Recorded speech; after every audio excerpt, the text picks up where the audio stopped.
up on the briefings. I want to get to Casey, but what you saw, sort of what you've put together here in terms of the three big lies of the past few weeks, maybe month, and how it ended terribly for the president having to walk out, cower out of the briefing room and take no questions, which you know drives him crazy, which is why he was rage tweeting. But to explain the behavior moving back, what you had was a president who had no good news, no new material to work with, and it got so bad by the end of the week that he came up with this crack idea that he got from some person who talked to 5 minutes ago about the disinfectants being ingested into the body. This is a guy who is so hell-bent on trying to frame it around himself that he will literally do and say anything and then try and take it back saying he was being sarcastic and that he wasn't talking to Dr. Birx when it's very clear on the videotape. He says her name Deborah and is pointing at her and she responds back to him.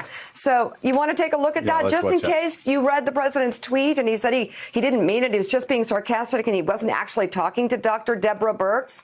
Take a look.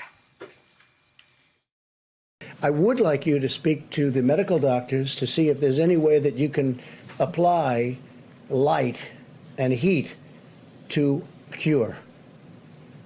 If you could. And maybe you can, maybe you can't. Again, I say maybe you can, maybe you can't. I'm not a doctor. But I'm like a person that has a good, you-know-what. But, sir, you're the president. Deborah, have you ever heard of that? The heat and the light relative to certain viruses, yes, but relative to this virus? Not as a treatment. I mean, certainly fever is a good thing when you have a fever. It helps your body respond. But not as I've not seen heat or light. I think it's a great thing to look at. So absolutely horrifying for Deborah. And here was a tweet from last night where the president said, just informed that the fake news from Thursday had me speaking and asking questions of Dr. Deborah Birx. Wrong. I was speaking to our laboratory expert, not Deborah, about sunlight. Deborah. So hold on a second. There's a tweet on, when was this, Friday? Friday. I was just informed that the fake news, see, this is a whole projection or confession thing, and it says that he was speaking and asking questions of Dr. Deborah Birx. Let's play that clip again, Alex, again. And here's the amazing thing. There are still people who are following the personality cult that like that. And they're like, yeah. Oh, yeah. People all over the country that support Donald Trump said, yeah, he wasn't talking to Dr. Birx. Let's play the videotape, okay? See what you think. I would like you to speak to the medical doctors to see if there's any way that you can apply light and heat to cure. If you could. And maybe you can, maybe you can't. Again, I say maybe you can, maybe you can't. I'm not a doctor. But I'm like a person that has a good, you-know-what. But, sir, you're the president. Deborah, have you ever heard of that? The heat and the light relative to certain viruses, yes, but relative to this virus? Not as a treatment. I mean, certainly fever is a good thing when you have a fever. It helps your body respond. But not as I've not seen heat or light. I think it's a great thing to look at.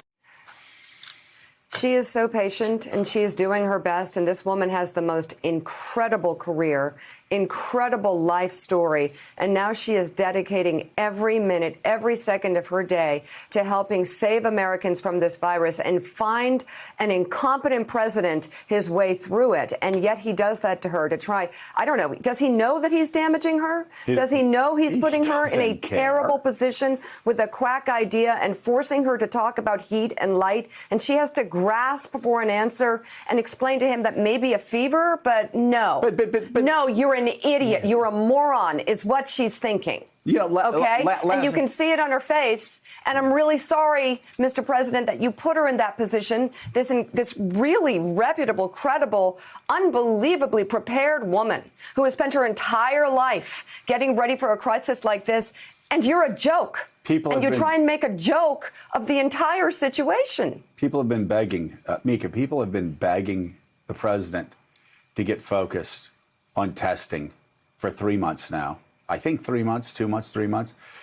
And yet they've had to push away scam ideas about bleach, scam ideas about inserting lights into people, scam ideas about a malaria drug that the FDA says will kill people.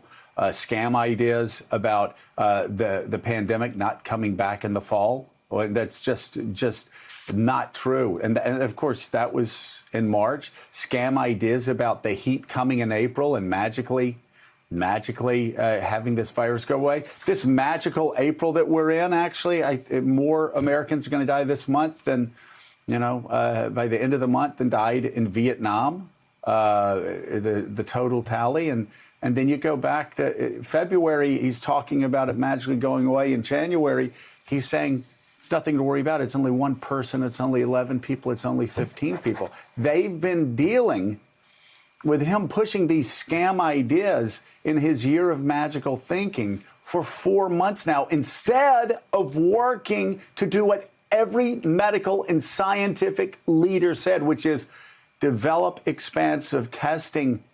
And no, not why total, he has to cover, per he hasn't done capita, it. So, expansive testing so people can get back to work. Casey Hunt, Republicans who might actually be concerned about their constituents, what is the defense of this White House at this point? What is their defense of Trump? Is there any way that there could be possibility seen that he's being competent in this crisis and they have something that they are proud of that this president is doing as it pertains to corona?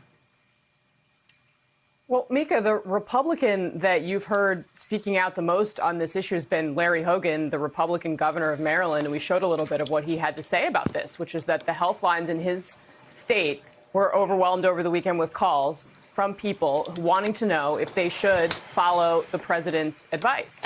And I think that really says all you need to know. And frankly, I haven't heard a lot from Republicans in Congress on this question. I mean, they're not here. They are not, being forced to answer questions from the media day in and day out about what they're doing on this crisis. They can talk about what Congress may be taking action on, but the reality is that they're usually pointing to health experts who are saying something completely contradictory to what the president is saying day in and day out. And, the Washington Post actually they counted all of the minutes and hours of these briefings, 13 total hours the president has been at that briefing podium.